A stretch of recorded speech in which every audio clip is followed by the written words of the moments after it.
Hello everyone, कैसे हैं आप लोग। तो आई होप आपने इससे पहले वाला लेक्चर देखा होगा जिसमें हमने प्रोबेबिलिटी को डिस्कस किया था। ठीक है, तो अब हम उस पर क्वेश्चंस लगाएंगे। ओके, देखिए, अगर जिसको समझ आया होगा तो बहुत अच्छा है, बट नहीं भी आया होगा तो आप जब क्वेश्चंस लगाओगे ना तो बहुत अच्छे से समझ आ जाएगा। ठीक है, क्योंकि मैं एक ही चीज़ पे क्वेश्चंस लगवा रहा हूँ जो मैंने आपको समझाया था, कुछ नया इसमें हम नहीं पढ़ेंगे।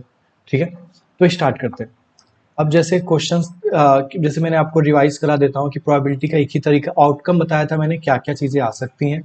प्रोबेबिलिटी का एक ही तरीका बताया था कि टोटल कितनी चीज़ें हैं, ऊपर आपको जो चाहिए वो कितना है। दैट्स इट, बस इन्हीं दो तीन चीज़ों पे आपका सारा क्वेश्चन लग जाएगा और कुछ नहीं करना है। ठीक है, क्वेश्चन नंबर 1 क्या कह रहा है, आउटकम्स बताना है कि क्या क्या आएगा। तो इस व्हील में अगर इसको घुमाओगे तो क्या क्या चीज़ें आ सकती हैं। तो आउटकम बताया था मैंने क्या क्या चीज़ें आ सकती हैं, वही हो गया। ए आ सकता है, एक और ए आ सकता है, बी आ सकता है, सी आ सकता है, डी आ सकता है। तो भाई आने को तो ए बी सी डी ही आ सकता है ना, दो बार ए लिखने की जरूरत नहीं है। बट हाँ, काउंट अगर करोगे टोटल क्या चीजें आ सकती है उसमें आपको ए लिखना है। ठीक है, क्योंकि ए के चांसेस तभी ज्यादा होंगे। ठीक है, बट ये आपको आई होप क्लियर हो रहा होगा कि आ क्या सकते है, उसमें एक चीज दो बार लिखने की जरूरत नहीं है। तो क्या आ सकता है इसमें, देखो भाई, घुमाओगे तो कहाँ पे रुक सकता है, ए पे रुकेगा, बी पे रुकेगा, सी पे रुकेगा, डी पे रुकेगा। दैट्स इट, यही आउटकम है। दो कॉइन को टॉस करेंगे तो क्या होगा, ये हमने ऑलरेडी पढ़ रखा है। तो दो कॉइन को मतलब पहली बार दूसरी बार, तो क्या आ सकता है, हो सकता है इसमें हेड आए, इसमें भी हेड आ जाए। फिर पहली बार दूसरी बार में हो सकता है कि, देखो ये बार बार हम टॉस नहीं कर रहे, टॉस एक ही बार कर रहे हैं दोनों को। बट कहने का मतलब है कि हो सकता है ना, या तो हेड आया हो, या हो सकता है कि इसमें टेल आया हो इसमें भी टेल आया हो, या हो सकता है इसमें हेड आया हो पर इसमें टेल आया हो, या हो सकता है इसमें टेल आया हो इसमें हेड आया। ये मत सोचना कि ये चार बार टॉस किया गया दोनों को, वो एक ही बार किया गया। जैसे मैं कॉइन को एक ही बार अगर टॉस करूँ, एक ही कॉइन है, तो क्या आ सकता है, या तो हेड आ सकता है या तो टेल आ सकता है ना। तो ऐसे ही दो बार किया गया तो या तो ये या तो ये या तो ये या तो ये। ठीक है, क्लियर हुआ। आई होप इस पे आपको कोई डाउट नहीं होगा, बहुत सिंपल क्वेश्चन था। जस्ट क्या आ सकती है यही पूछा था। क्वेश्चन नंबर 2 पे आते हैं। अगेन आपको आउटकम बता, देखो प्रोबेबिलिटी नहीं पूछा था, आउटकम पूछ रहा है। ठीक है, एक डाइस को थ्रो किया गया तो क्या आउटकम होंगे। ठीक है, किसके, मतलब ओवरऑल आउटकम नहीं पूछा। ओवरऑल पूछता तो क्या बताते, आई 1 होता, 2 होता, 3 होता, 4 होता, 5 होता, 6 होता।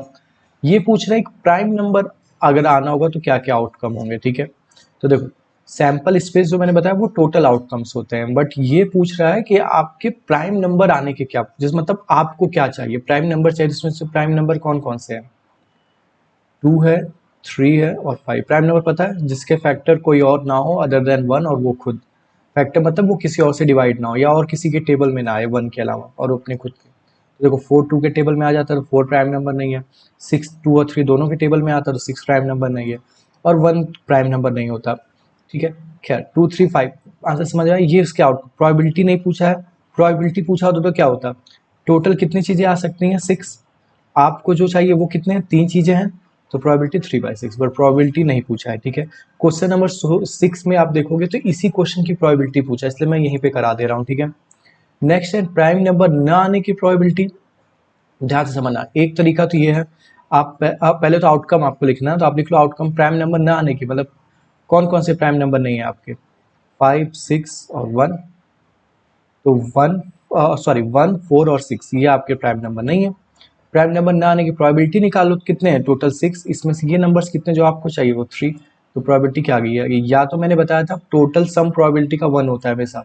तो अगर प्रोबेबिलिटी आने की 3/6 है तो ना आने की भी क्या होगी, 1 से माइनस कर दो 3/6, तो ये भी क्या आ गया 3/6। ठीक है, समझ आया। एक चीज ध्यान रखना, इसको हमेशा रिड्यूस हो रहा हो तो रिड्यूस कर दिया करो, तो ये 1/2 हो गया, ये भी 1/2। क्लियर हुआ आपको, ये क्लियर हो रहा है ना। ठीक है, अब आते हैं आगे। 5 से ज़्यादा आने की कौन कौन से नंबर आ सकते हैं, 5 से ज़्यादा आना है तो 5 से ज़्यादा एक ही नंबर आ सकता है, 6 आ सकता है। 6 आने की प्रोबेबिलिटी क्या हो, टोटल कितने 6, उसमें से 6 कितनी बार है, एक ही बार है, तो उसकी प्रोबेबिलिटी 1/6 होगी।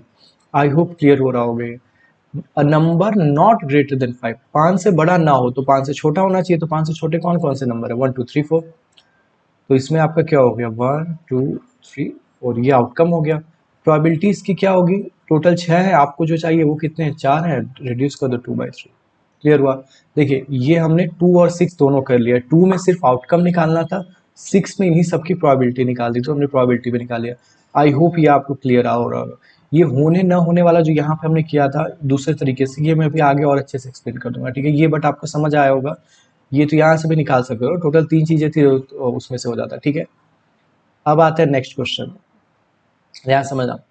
कह रहा है कि फाइंड द प्रोबेबिलिटी, ये अच्छा क्वेश्चन 1 में ही पूछ रहा है, 1 का जो ए था उसमें बोल रहा है डी पे रुकने की प्रोबेबिलिटी क्या है, ठीक है। तो 1 पे चलो,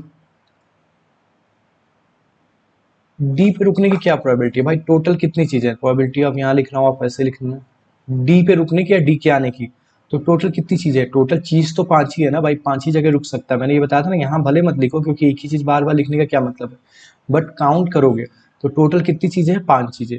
आपको जो चाहिए वो कितनी जगह है, डी तो एक ही जगह, तो 1/5। ये पूछता है एक की प्रोबेबिलिटी क्या होती, तो क्या लिखते हैं, टोटल 5 ही है, ए इसमें कितनी जगह है, 2, तो ए की प्रोबेबिलिटी 2/5 होती। आई होप ये समझ आया होगा। ये था हमारा क्वेश्चन नंबर 3 का पार्ट 1। अब आते हैं पार्ट 2। कह रहा है कि आप एक डाइस के साथ उसके साथ खेलो, कार्ड के साथ, जो प्लेइंग कार्ड होते हैं, जो भी बताया मैंने, तो उसमें एस आने की प्रोबेबिलिटी क्या होगी, तो प्रोबेबिलिटी ऑफ गेटिंग एस। तो टोटल कितने कार्ड्स होते हैं, बताया था मैंने 52। एस कितने होते हैं, 4 होते हैं, क्योंकि हर ग्रुप में एक एस होता है, टोटल 4 ग्रुप होते हैं। ये आ गया। अब इसको रिड्यूस कर लेना, वरना आप कहोगे कि बुक का आंसर और मेरा आंसर तो मैच ही नहीं कर रहा, ये 1 से कटेगा 13 टाइम, ठीक है। आई होप ये क्लियर हो रहा होगा आपको। नेक्स्ट है, ये कुछ एप्पल्स हैं इसमें, कुछ ग्रीन कलर के कुछ रेड कलर के, तो पूछ रहा है रेड एप्पल आने की प्रोबेबिलिटी क्या होगी, तो टोटल कितने एप्पल्स हैं, 7, उसमें से रेड कितने हैं, 4, बस यही है, ठीक है। समझ आ रहा होगा, बहुत सिंपल है, बस कितने टोटल है, कितना आपको चाहिए, दैट्स इट, और कौन कौन से वही आउटकम है, यही सारी चीजें, और कुछ तो है नहीं। क्वेश्चन नंबर 4 पे आते हैं। बोल रहा है नंबर 1 से लेके 10 तक लिखा गया है किसी कार्ड पे, ठीक है, सर स्लिप्स हैं उस पे लिखा गया है, ठीक है भाई, लिख लेते हैं।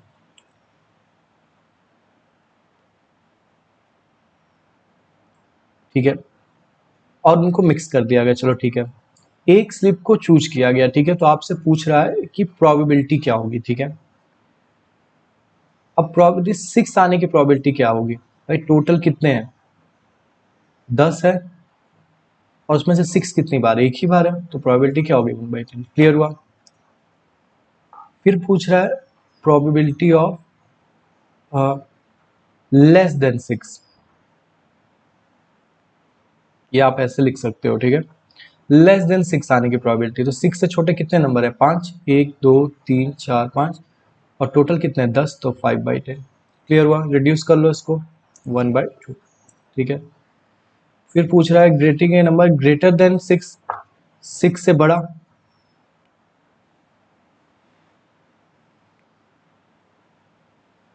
6 से बड़े कितने नंबर है आप बताओ, 7 8 9 10, तो टोटल 4, और टोटल कितने हैं 10, तो 4/10 या 2/5, क्लियर हुआ।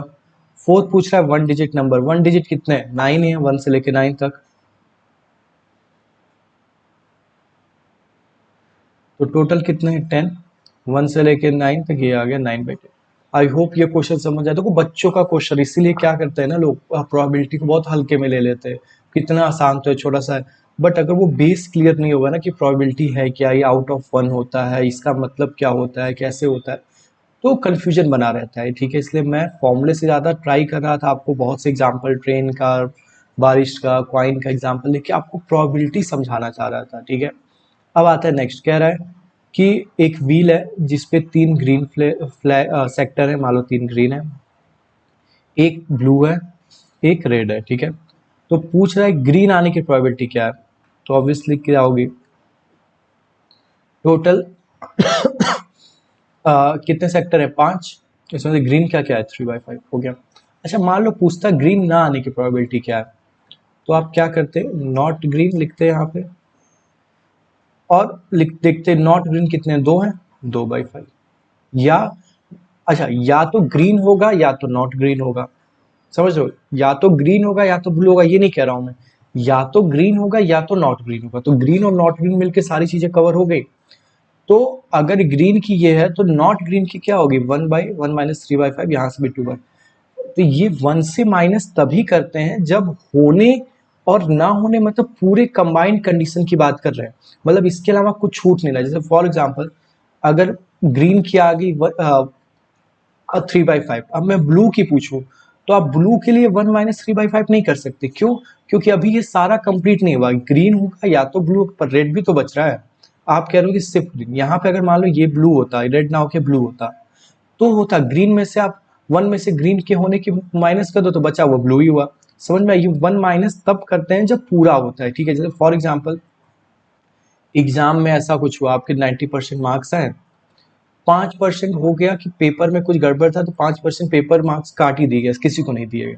तो अब इस केस में मैं आपका नहीं कह सकता कि 10% आपका गलत हो गए थे। क्यों? क्योंकि यहाँ पे 90% आए तो बचा हुआ सिर्फ न आना नहीं है, उसमें कुछ और भी था, राइट?